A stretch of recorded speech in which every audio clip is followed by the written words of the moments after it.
حدود.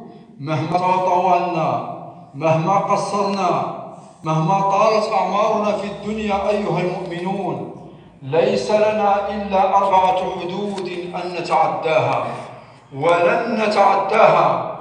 هي حدودنا في الدنيا، وغدا سنتعداها ونصل إلى الموت. أما الحد الأول فهو إلى الموت.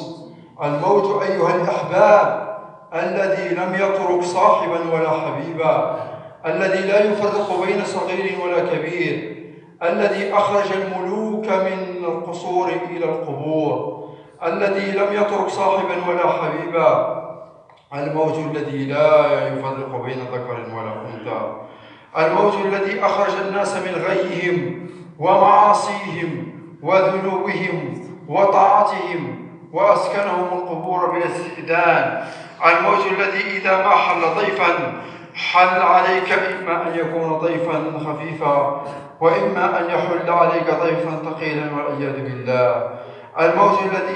الموت الذي جاء إلى أعظم البشر رسول الله صلى الله عليه وسلم، الذي اشتكت به سكرات رسول الله صلى الله عليه وسلم، تدخل عليه ابنته فاطمة بنات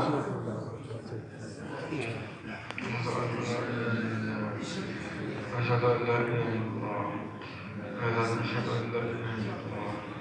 أشهد أن لا إله إلا الله، أشهد أن لا إله إلا الله، أشهد أن لا إله إلا الله، أشهد أن محمدا رسول الله، أشهد أن لا إله إلا الله.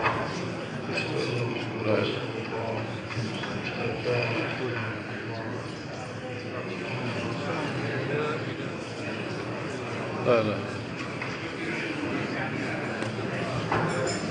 لا لا حول ولا قوة.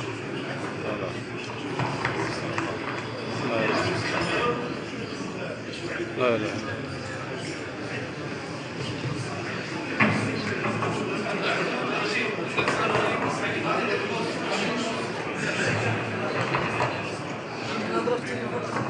واه السيد فيه الموت، باين فيه الموت.